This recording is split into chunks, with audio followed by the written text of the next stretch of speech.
Hi guys, welcome to my channel. So let's put both the iPad Airs head on.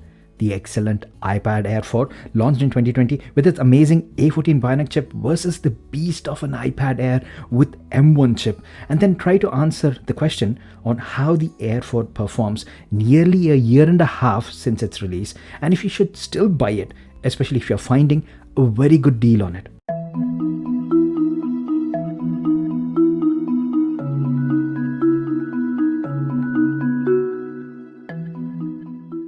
So let's get started. First is design.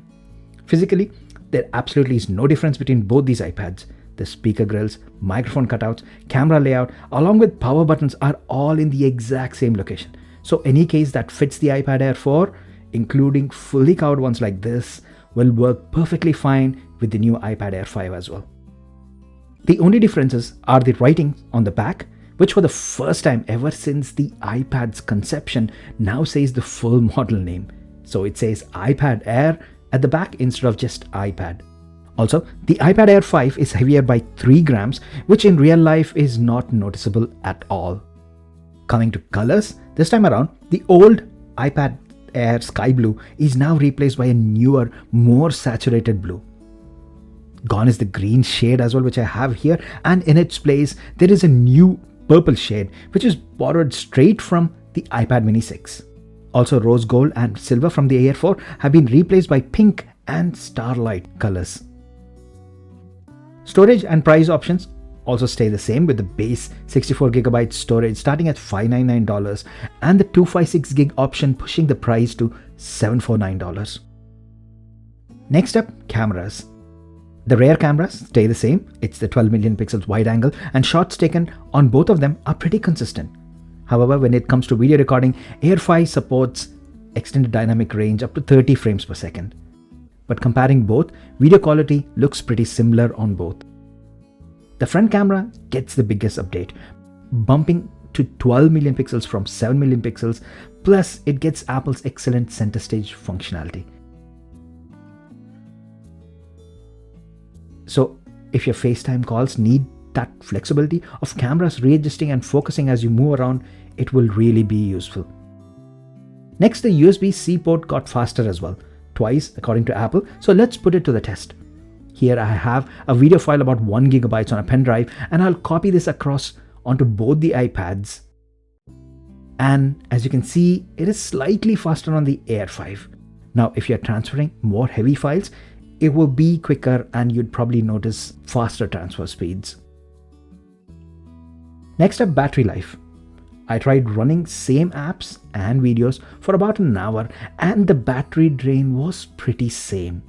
I did get Apple claim numbers on both of these, so comfortably you can get all day battery life on both these iPads, especially the iPad Air 4, because the M1 chip is more powerful, has got more CPU and GPU cores, but it still is excellent when it comes to battery efficiency. Next is speaker test.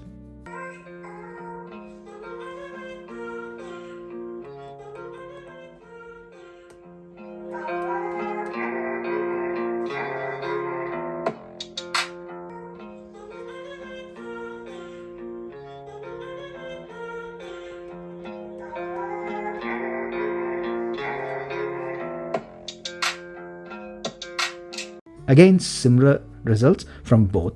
Both have the same dual speaker setup, but there is an extra grill on each side to channel the sound out of both the grills. And guys, just before proceeding, if you've been enjoying this video until now, a sub to this channel would be insanely cool.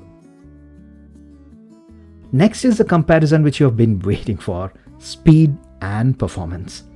Now, we are comparing A14 Bionic chip with 4 gigs of RAM against M1 chip with twice the amount of RAM at 8 gigs. Right away, checking the Geekbench scores, single core score you see about 10% increase, multi-core you're seeing a more substantial 60% increase. Now, Metal graphical scores are totally on another level. You're seeing about double the score on the new one, which is simply amazing. I mean, it is 8-core GPU on the M1, and we know the results on how the M1 chip performs, but iPadOS and the apps at the moment don't have such kind of insane power requirement. Okay, numbers aside, let's see if the speed bump makes any difference in day-to-day usage. General apps pretty much open at the same time. There really is no huge difference. I mean, the iPad Air 5 is tiny bit quicker, but not substantial enough for you to notice a huge difference. Even with games, the iPad Air 5 is a few seconds quicker than the iPad Air 4. However, playing games back to back, I found both these to be equally good. Again, my point on iPadOS apps and games currently don't need such kind of raw power. Also, apps open in the background. I tried opening few default apps and then games and left the iPads for a couple of hours and came back and noticed both maintain the statuses exactly the same. Maybe if you have opened even more, the chances are that the M1 Air would probably do a better job at holding these statuses in the background, but for most noticeable part, both are on par with each other. Video editing next. I have an over 10-minute video project in LumaFusion shot at 4K 30 FPS. Let's try to export it on both. And the Air 4, it took about 6 minutes and 52 seconds. And on the Air 5, it took 6 minutes 37 seconds. So roughly, there's a difference about 15 seconds in between both. So you see guys, both these iPads are highly capable and you really should be covered for the next few years even if you have the iPad Air 4. So that completes the comparison. We definitely see substantial performance increase on paper, but in real world usage and considering the boundaries of iPadOS, both these tablets are really good. If you're planning to buy one, go for the iPad Air 5.